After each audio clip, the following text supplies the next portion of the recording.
നമ്മൾ എവിടേക്കും പോകുമ്പോഴോ വരുമ്പോഴൊക്കെ നോക്കണം, നമുക്കങ്ങോട്ട് പോകാൻ പറ്റുമോ എന്ന് നമ്മൾ ആദ്യം ഒന്ന് ചിന്തിക്കണം. പാർട്ടിക്കാരാകുമ്പോൾ ആരെങ്കിലും വിളിച്ചാൽ അപ്പം തന്നെ നമ്മൾ പോകേണ്ടതില്ല.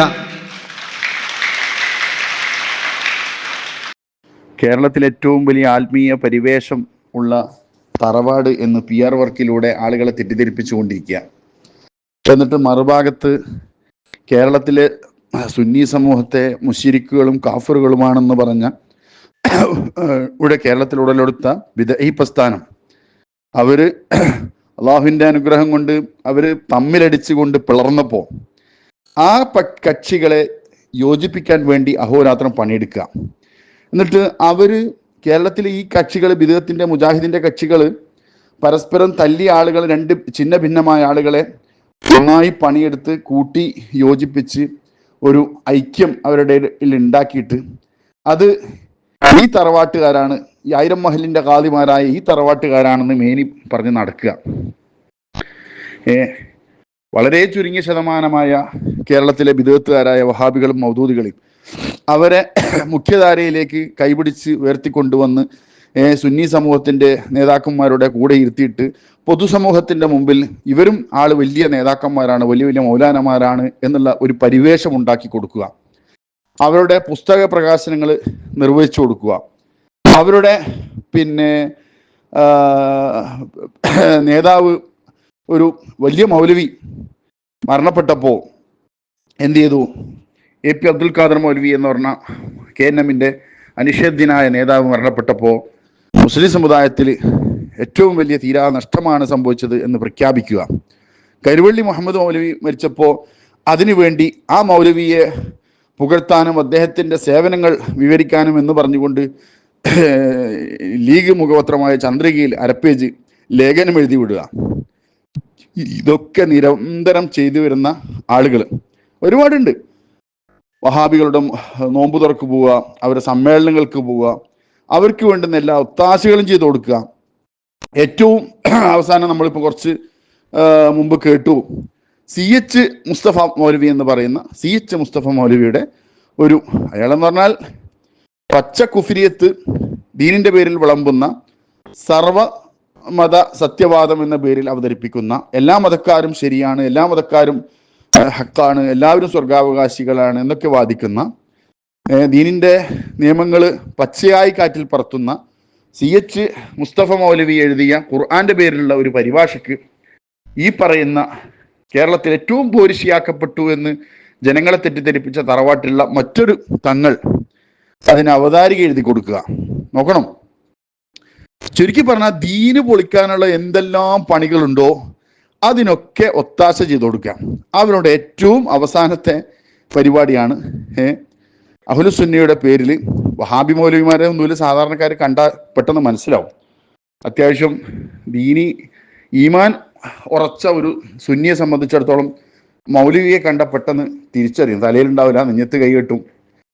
അതേസമയത്ത് സുന്നി പേരിൽ നടന്നുകൊണ്ട് കുഫിരിയത്ത് വിളമ്പുന്ന, റമദാനിൽ നോമ്പ് പോലും ഷെയ്ഖ് വെള്ളം കൊടുത്തു കഴിഞ്ഞാൽ മുറിയൂല എന്ന് വിശ്വസിക്കുന്ന, ഷെയ്ഖന്മാർക്ക് പ്രത്യേക ശരീഅത്താണെന്ന് പറയുന്ന കുഫിരിയത്തിന്റെ വാദങ്ങൾ ഉന്നയിക്കുന്ന ഈ കുരുവട്ടൂരികളെ അവരെയും ഈ പ്രത്യേകമായ പോരിശയാക്കപ്പെട്ടു എന്ന് അവതരിപ്പിച്ച തറവാട്ടുകാർ പരവതാനി വിരിച്ച് സ്വീകരിച്ചിരിക്കുകയാണ്. ഇന്നാ ലില്ലാഹി വ ഇന്നാ ഇലൈഹി റാജിഊൻ. ഇപ്പോൾ ഞാൻ മുമ്പേ പറയാറുണ്ട്, കേരളത്തിൽ ദീന് പൊളിക്കുന്ന എല്ലാ കക്ഷികൾക്കും അവർക്ക് എല്ലാവിധ ഒത്താശയും ചെയ്തു കൊടുക്കുന്ന കക്ഷികൾ ഇവരാണെന്നുള്ളത്. അവർക്ക് താൽക്കാലികമായ ലാഭം എവിടെ കിട്ടുന്നോ ആ ലാഭം നോക്കിയിട്ട് ആ ലാഭത്തിന് വേണ്ടി ദീന് പൊളിഞ്ഞാലും കുഴപ്പമില്ല, ദീന് നശിച്ചാലും കുഴപ്പമില്ല, ശരീഅത്ത് എന്തായാലും കുഴപ്പമില്ല, എല്ലാ കാട്ടുകള്ളന്മാരെയും ബിദഅകളെയും കള്ളത്വരീക്കത്തുകാരായ ബിദഅത്തിന്റെ കക്ഷികളെയും ഈ ദീനീ പൊളിയന്മാരെ മുഴുവൻ ഊറ്റി താരാട്ട് പാടി കൊടുക്കുന്ന പരിപാടിയാണ് ഈ പാണക്കാട് എന്ന് പറയുന്ന ഈ കക്ഷികൾ ചെയ്തു കൊടുക്കുന്ന, പ്രത്യേക തറവാട്ടുകാർ ചെയ്തു കൊടുക്കുന്നത് എന്ന് ഇനി ആർക്കും സംശയം ആ വിഷയത്തിൽ വേണ്ട. അതുകൊണ്ട് ഇത്തരം PR വർക്ക് നടത്തുന്ന കക്ഷികളെയും ഇത്തരം ദീനീ പൊളിയന്മാരെ സ്വീകരിച്ച് അവരെ അവിടെ പ്രൊമോട്ട് ചെയ്യുകയും സാധാരണക്കാരുടെ ഇടയിൽ ഈ കള്ളത്തൊരീക്കത്തിലേക്ക് കൂടുതൽ ആളുകൾ പോയി പെടാനുള്ള അവസരം ഉണ്ടാക്കി കൊടുക്കുകയും ചെയ്യുന്ന ഇത്തരം കക്ഷികളെ നന്നായി വിശ്വാസി സമൂഹം കരുതിയിരിക്കുക എന്ന് മാത്രമേ ഇതിനെ സംബന്ധിച്ച് പറയാനുള്ളൂ. വെറുതെയല്ല പാണക്കാട് കുടുംബത്തില് വഹാബികളുടെ അഞ്ഞാട്ടമാണെന്ന് പറഞ്ഞാൽ സത്യമാണെന്ന് ഇപ്പോൾ മനസ്സിലായില്ലേ? മരുമക്കളൊക്കെ വഹാബികളാണ്. ഇനി എവിടേക്കാണ് സമുദായത്തിന്റെ നേതാക്കള്, അവിടെ ബർക്കത്തിന് പോകുന്ന ആളുകളെ അത്ര വിഡ്ഢികൾ ഈ ഭൂമിയിൽ ആരുമില്ല. അവിടെ ബർക്കത്തും തേടി പോകരുത്. കാരണം മുജാഹിദ് സെന്ററാണ് ഇപ്പം കൊടപ്പനക്കാൽ തറവാട്. മരുമക്കള് വഹാബികളാണ് എന്ന് പറയുന്നുണ്ട്. അല്ലാഹു അഅലം, നമുക്കറിയില്ല. അത് ഉസ്താദുമാര് പറഞ്ഞേരേ, രോഗേ പടരുള്ളൂ, ആരോഗ്യം പടരൂലല്ലോ. രോഗം പടരും, പക്ഷെ ഒരാൾക്ക് ആരോഗ്യം പടരും നിങ്ങൾ കേട്ടിട്ടുണ്ടോ? ഒരു വഹാബി ഒരു മുജാഹിദ് വീട്ടിലുണ്ടായാല് അത് ഒരു വല്ലാത്തൊരു വൈറസാ, കൊറോണ വൈറസിന്റെ മേലെ അതെല്ലാത്തിനും പടരും. അതാണ് ഇപ്പൊ ഈ കണ്ടുകൊണ്ടിരിക്കുന്നത്. ഒരു തങ്ങള് കഴിച്ചത് എനിക്കറിയാം, വീടും അറിയാം, കൊയിലാണ്ടിന്ന്. അത് വഹാബികൾ തന്നെയാണ്. വഹാബി പള്ളിയിലെ പ്രസിഡന്റൊക്കെയാണ് തങ്ങളെ മോളെ കല്യാണം കഴിച്ചിട്ടുള്ളത്. പിന്നെ ഒരു തങ്ങളും കൂടി 2 തങ്ങന്മാർ വഹാബി കുടുംബത്തിൽ നിന്ന് കല്യാണം കഴിച്ചു. പിന്നെ വിദ്യാർത്ഥികളൊക്കെ പഠിച്ചതും വഹാബി കോളേജിൽ തന്നെയല്ലേ, വഹാബി കോളേജിൽ തന്നെ പഠിച്ചിട്ടുള്ളത്. ഇപ്പം ഈ മുനവറിൽ തങ്ങളൊക്കെ ഫസ്റ്റ് പിന്നെ നമ്മളെ ആ കോട്ടൊക്കെ ഉണ്ടല്ലോ, മറ്റേ മലപ്പുറം റോഡ് കയറിനകത്ത് കുന്നുമൊരു വഹാബി കോളേജ്, പീസ് സ്കൂളിൻ്റെ പീസ് സ്കൂൾ എന്താ പേരുണ്ട്, അതിലാണ് പഠിച്ചിരുന്നത്. പാണക്കാട് നിന്ന് നേരെ കുറച്ചും കൊണ്ട് ഉള്ളല്ലോ, അവിടെ പഠിച്ചിരുന്നത്. വലിയ ഭയങ്കര VIP പഠിക്കുന്ന സ്കൂളാണ്, കോളേജാണ്. കോളേജ് സ്കൂളൊക്കെ ഉണ്ട് അവിടെ, ചെറിയ കുട്ടികൾ മുതൽ വരെ ഉണ്ട്.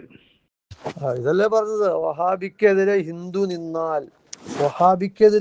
നിന്നാൽ എന്ന് പറഞ്ഞു കഴിഞ്ഞാൽ വഹാബിക്കെതിരെ ഒരു കാഫറായ മനുഷ്യൻ നിന്നാൽ എന്നല്ല അർത്ഥം. കാഫർ എന്ന് പറയുമ്പോൾ അതിൽ മതമില്ല എന്ന് വിശ്വസിക്കുന്ന കമ്മ്യൂണിസ്റ്റുകാരനും അതിൽ പെട്ടില്ലേ? അപ്പൊ പിന്നെ വഹാബിക്കെതിരെ കമ്മ്യൂണിസ്റ്റുകാരനൊക്കെ വോട്ട് ചെയ്താൽ കുഴപ്പമില്ല എന്നല്ലേ സമസ്ത കേരള ജംഇയ്യത്തുൽ ഉലമയുടെ ഏറ്റവും സൂപ്പർ സ്റ്റാർ മുഖമായ ആയിരുന്ന ബഹുമാനപ്പെട്ട ശംസുൽ ഉലമ അവർ പറഞ്ഞത്? പിന്നെ അംഗീകരിക്കുന്ന കുഴപ്പനാന്ന്? ബിദ്അത്തിനെതിരെ ഏറ്റവും കൂടുതൽ ചർച്ച ചെയ്യപ്പെട്ട ഒരു വ്യക്തിത്വമാണല്ലോ ശംസുൽ ഉലമ, ഇല്ല? അപ്പൊ പിന്നെ ഇദ്ദേഹത്തിന്റെ വാക്ക് നമുക്ക് നെഞ്ചിലേറ്റാലോ. വഹാബിക്കെതിരെ കാഫറിന് വോട്ട് ചെയ്യാം, അവിശ്വാസിക്ക് വോട്ട് ചെയ്യാം എന്നല്ലേ മനസ്സിലാവുന്നത്? ഈ അവിശ്വാസിയുടെ ഗണത്തിൽ കമ്മ്യൂണിസ്റ്റ് പ്രസ്ഥാനപ്പെടുത്താമല്ലോ, അല്ലേ? നമ്മൾ നല്ല പാർട്ടിക്കാരല്ല, അച്ചടക്കമുള്ള പാർട്ടിക്കാരാണ് നമ്മൾ എവിടേക്കും വരുമ്പോഴൊക്കെ നോക്കണം, നമുക്കണ്ട് പോകാൻ പറ്റുമോ എന്ന് നമ്മൾ ആദ്യം ഒന്ന് ചിന്തിക്കണം.